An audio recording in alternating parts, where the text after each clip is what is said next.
But the French have ensured, and the French swore that Haiti will never know peace.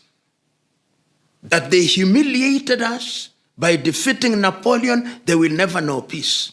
So at independence, Toussaint L'Ouverture signed that they would be paying money to the French as compensation. I think it was, if it is not him, but I think the Ceylan, one of them signed, and Haiti continued to pay reparation. You remember, I mean, somebody has enslaved you. Somebody has colonized you, and when they are leaving, they say you owe them. South America, sometimes called Latin America, and of course the neighboring area, which is Central America and the Caribbean, has a very interesting history. I remember when we were being taught history, that was called the New World. New because it is the Spaniards specifically who went to that area. And it must never be forgotten that Christopher Columbus, who is said to have discovered the New World, was actually on his way to India. He got lost. And when he met the indigenous Americans, he called them the Red Indians because he thought he was in India. But that in itself makes that part of the world very unique because they were empires which had been built. The Aztecs were there, the Arahuacans. If you look at what is now Mexico, they were the mestizos, they were the Aztecs, complete with civilization. The Arahuacans were to be found in what is today Honduras, in Colombia, in Costa Rica, in Panama, in Nicaragua. So there were people in that part of the world, complete with civilizations. And the Arahuacans, of course, we know, were completely decimated by the Spaniards. The Spaniards went there, and the Spaniards were in Mexico, what is today Mexico, in Nicaragua, they were in Honduras, in Colombia, and of course the Portuguese then found their way in what is today Brazil. The British somehow found their way in modern-day Belize. And the French also found themselves in areas such as the Suriname, and even the Dutch found themselves in what is called the Dutch Antilles. So these new lands became the subject of slavery initially because the local peoples were decimated deliberately by military action and also by disease. Because these individuals came with certain diseases which were unknown in that part of the world, particularly the Spaniards and the British, as I've already said, and the net effect is that whole populations were dominated and completely eliminated in certain cases, so that if you go into the Arahuacans now, the people who are called the Arahuacans, who then moved into the island that is called St. Vincent and Grenadines, their language was wiped away, but is now being revived. If you hear of a language called the Garifuna, that is the language which is spoken by the Arahuacans. But most of the slaves that then found themselves in that part of the world were slaves that were taken to that part of the world.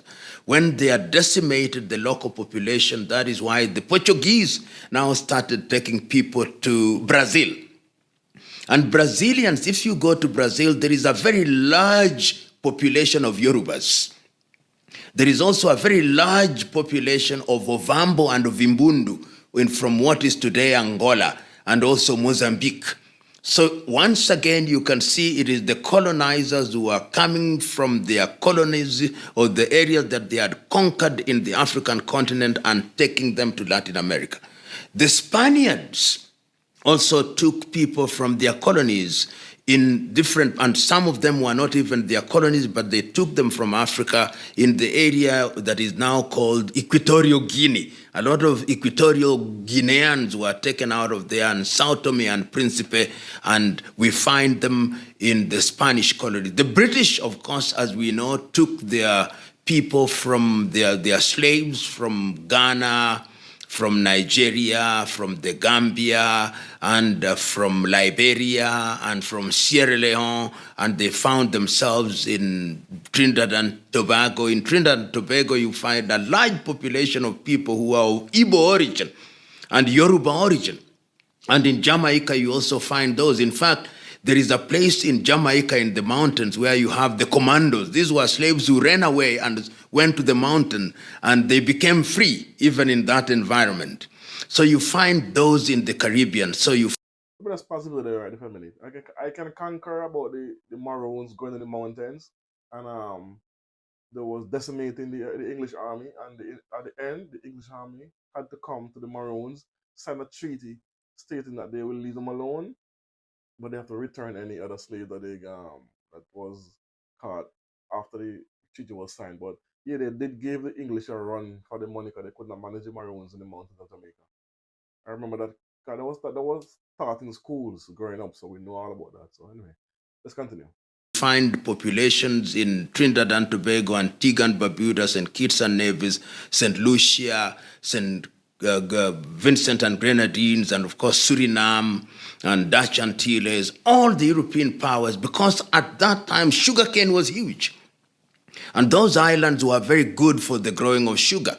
They also became very good for the growing of bananas. You had the term banana republic. There was a time when countries such as Honduras, Colombia were big for bananas. Even as we speak today, some of the bananas that you find are either from Honduras, Chiquita, you find them from Costa Rica. These were places that were rich in those products, and coffee. And of course, these then became the target where you took some of the slaves, and slavery was alive and well in that particular area, and they were enslaved during that particular area. Then the era of decolonization, I think it is in the month of September 1812, that is the period when all the Central Americans regained their independence in 1812. And it was through the activities, the decolonization process started with people like Simon Bolivar, who is, if you find many of the states there, you'll find a man called, like Venezuela actually calls itself the Bolivarian Republic of Venezuela. And I think Bolivia is actually named after Simon Bolivar. So these were the individuals who then started the idea of fighting this, both after slavery, the decolonization, and of course the much younger people will remember Ernesto Che Guevara. And we don't mention Cuba in the mix. Cuba was also, of course, controlled by the Spaniards. We have not mentioned Bahamas in the mix. All these were countries that suffered under classical slavery and subsequently colonization by the Western European powers, to be specific. you know, slavery is a very bad thing, and there were different forms of it. When we speak about slavery, sometimes we talk about slavery as if there was a uniform way of dealing with slaves across the colonized and the enslaved societies. Each of the powers, European powers, during the days of slavery had their own way, because they remember slavery and there was slave trade. So that if you went into the areas where the Portuguese were, or where the Spaniards were, or where the Dutch were, or where the English were, you discovered that even when you regained your freedom, really you did not regain it. Your master still had control over you. And laws such as that were laws which were designed to ensure that you continue slavery. And the reason was this: it is not everybody who agreed to the abolition of slavery. So that even when slave trade had been abolished, slavery still continued. The only thing that stopped is that you could no longer legitimately sell human beings as commodities, but slavery remained, and as we speak, remains now. So in many of those parts of the world, you still had enslavers who could come for you. You are free, but they can come for you and take you, and you work in their farms, and they deal with you as they deem fit. Sometimes the only thing they gave you was food. And the Portuguese were terrible at this. The Spaniards were terrible at this. The English pretended, of course, after the abolition that they were no longer doing this, but some of their remnants continue to behave in this way, particularly in the islands, because in the islands they did not have as much control as they had in the metropole in England or in the larger part of the United States. So it's true that all manner of laws were enacted. In the United States, we have the Dred Scott Law. All these laws were being passed because you said slavery and slave trade had stopped, but there are people who are continuing with it. And if they are continuing with it and they are like it, how do you know? And you are dealing with slaves who have nothing. They do not know where to go. They can't go to their homes in Africa where they came from. They don't have guns. They don't have houses. They don't have means.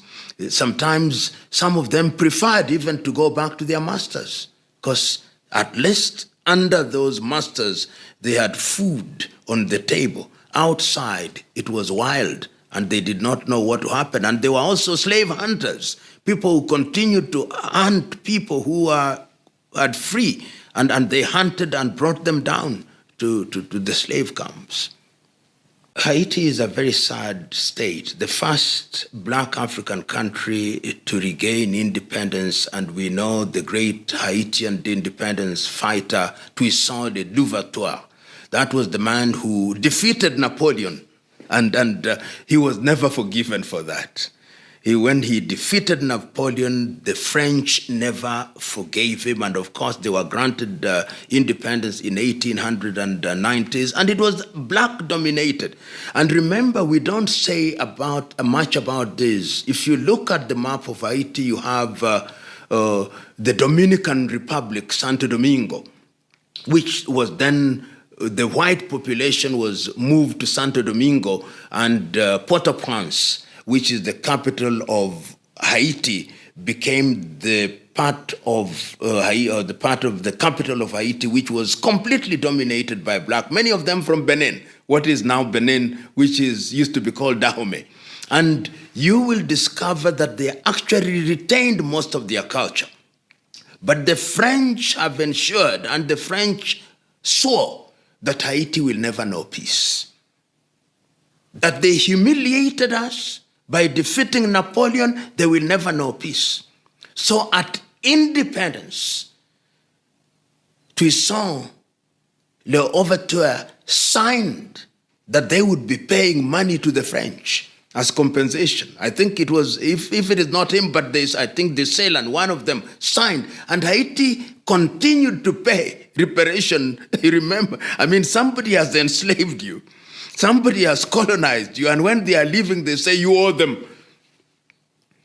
And it is as if there was a conspiracy amongst the white powers in that part of the world, because when the French left, there was a period in 1905, I think, for a few years, when the Americans actually occupied Haiti and dominated Haiti. If they had wanted Haiti to prosper, they would have ensured that it did. But they did not. And after that, of course, we know how they presided over the occupation of Haiti by some of the most abusive leaders the world have ever known, Jean-Claude Duvalier, called Papa Doc, who used a combination of voodoo and violence to dominate Haiti. And I remember as a young man, we used to hear about Jean-Claude Duvalier, Papa Doc. And after that, of course, we had the son, Baby Doc, who dominated Haiti. And it was all violence, it was all voodoo, and Haiti remained poor and impoverished. So that when in the late 1980s and early 1990s, there was a movement now to try and stabilize Haiti. And there came a man who was a Catholic priest, Jean-Baptiste Aristide, who tried to change Haiti, to try to create order in Haiti. He was removed. Bertrand Aristide was removed, and then later he was brought back. And I think he at time I think he even came to and lived in South Africa. Bertrand Aristide, and he went back. And Europe and America, France and America have ensured that Haiti is the way it is now. Haiti is a land of gangs. Everybody occupying their own little corner. It is, if you talk of a failed nation, if you talk of an ungovernable nation, Haiti is. Let me just stop the video one more again. This is my last time stopping the video. But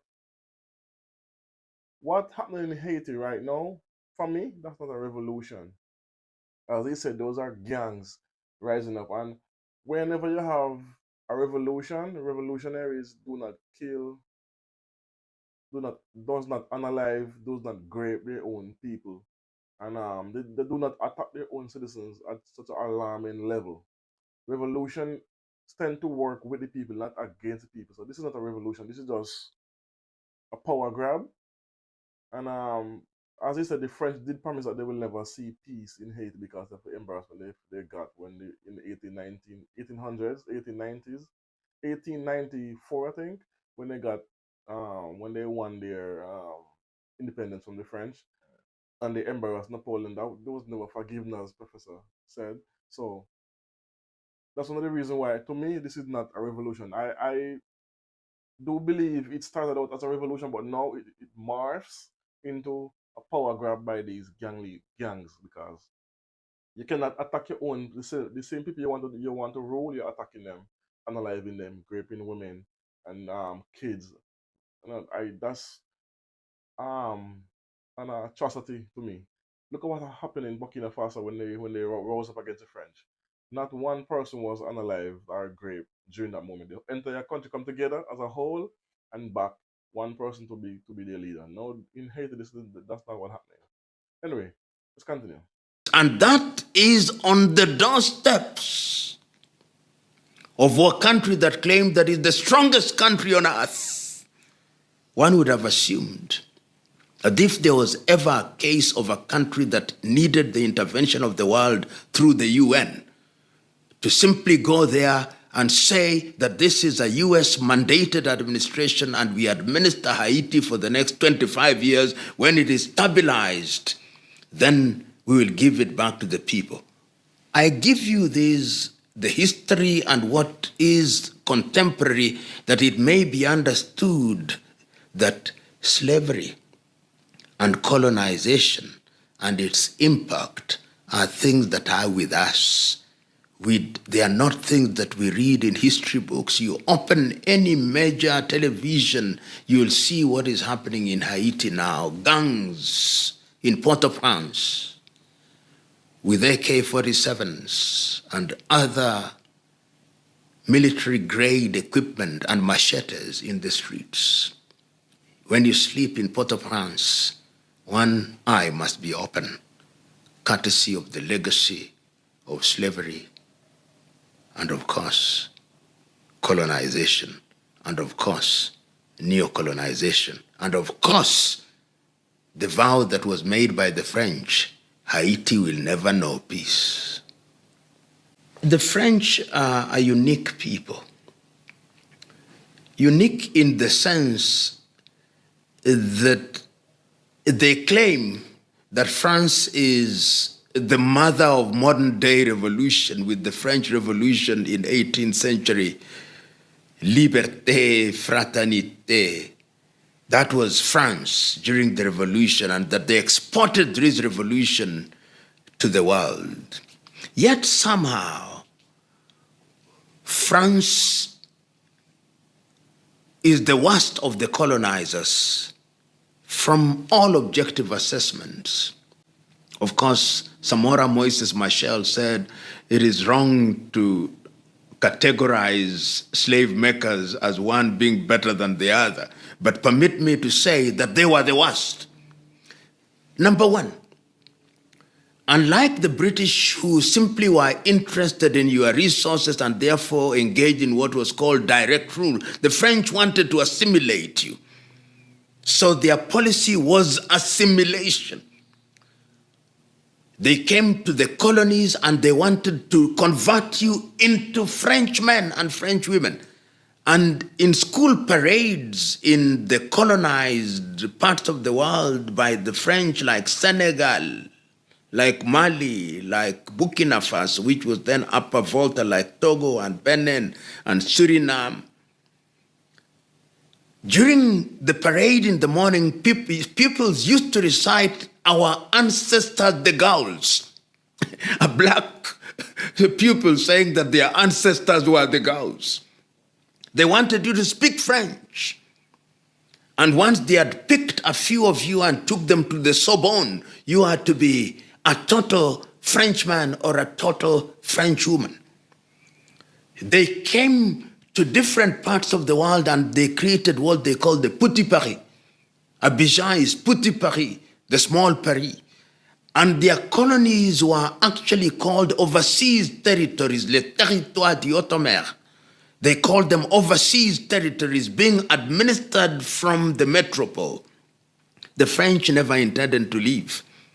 They never intended to leave Suriname. They never intended to leave Vietnam. They never intended to leave Senegal or Mali or Guinea-Conakry. And they were vicious. They punished you. They humiliated you. They did not want you to speak your language. I do not know why they were that harsh. Perhaps it's because of their history. Remember, this is a country that had kings. This is a country that had Marie Antoinette. This is a country that had King Louis the 16th, and there was a time it is King Louis the 14th who at one time when he was asked, and what is the state? I think that is that experience. King Louis the 14th, when they were controlling France, he was asked, and what is the state? He said, l'état, c'est moi. I am the state. And when later King Louis the 16th and Marie Antoinette came, the French were humiliated. When the people asked where we want bread, they say, why don't they eat cake? And I think that history, that pain, when they created the revolution, I think in 1789, and they created the revolution, France was humiliated during the war by the Germans, and when therefore they became colonialists, they were visiting this pain upon the world. And as early as 1958, as recently as 1958, when they recalled Charles de Gaulle to come and take over power in 1958, remember when Charles de Gaulle came, this was a military general. This is the height of decolonization. He used military force in order to retain the French colonies. And the colonies is what made France what is. So that the France that you see now is a France that is built on the back of those colonies. They were harsh because their very survival depended on these colonies. And their harshness can be seen when on the eve of independence in African countries, they signed the Pact for the Continuation of Colonization. The yes-no vote for French colonies to decide whether after so-called independence they would retain connection and connectivity with Paris. They gave everybody the opportunity to vote yes or no, but they did not want you to vote no. So that when Guinea voted no under Ahmed Sékou Touré, when they were leaving, they destroyed everything that was capable of being destroyed. Modibo Keïta, in what was then the French Sudan, now Mali, they destroyed everything. Algeria, the pogrom in Algeria, when they were leaving, then led by Ahmed Ben Bella, they destroyed everything. The other countries they continue to control. As we speak, the currencies of all former French colonies are still printed in France, CFA franc. Their cruelty, I think, comes out of a big psychological burden, which they visit, transfer of aggression. It is painful. You can see even as we speak during the coup d'etats in Africa, the arrogance. You tell a country which is equal in international law that we have accredited our ambassador, we do not care. France, the home of revolution, the home of coup d'etats at one time, can not recognize a revolution when it's taking place, and they say, accept our ambassador. We don't accept the revolution. That is France for you. Arrogance. The most arrogant of the colonial powers. You know, the history of France is the history of how the arrogance fall. If you allow me, the school bully who takes lunch from every little boy and little girl thinks that he is invincible. Then one day, the little boy says, today you are not taking my lunch. And what the little boy does is to hit you when you did not expect. And you find yourself on the ground and everybody is laughing at you. France did not see what is happening in West Africa coming. So they find themselves at a time when they are very weak economically, when at home the population of immigrants is growing bigger and bigger. You go to cities such as Marseille, you find Algerians, you find Moroccans, you find Senegalese, you find Guineans, you find Burkinabe, and things are not happening as they used to be then in the former colonies that you thought you are controlling. A breed of young men and women begin rising. They rise in Guinea-Conakry, and the first thing they do is they say, we abolish all the agreements that exist between us and France. They rise in Burkina Faso, and they say the same thing. They rise in Mali, and they say the same thing. They rise in Niger, which has been providing you with uranium. Now you can't take it. I think they cannot take it because they are losing food which has been inside of their mouth, and they do not know how to behave. As somebody once said, without Africa, there is no France. Without our former colonies, give France only 20 years, and it will be one of the poorest nations in the continent of Europe. And that is going to happen. And they are resisting because for them this is life and death. But the stars, which I can now perfectly read, are telling me that their goose is cooked, and very well cooked.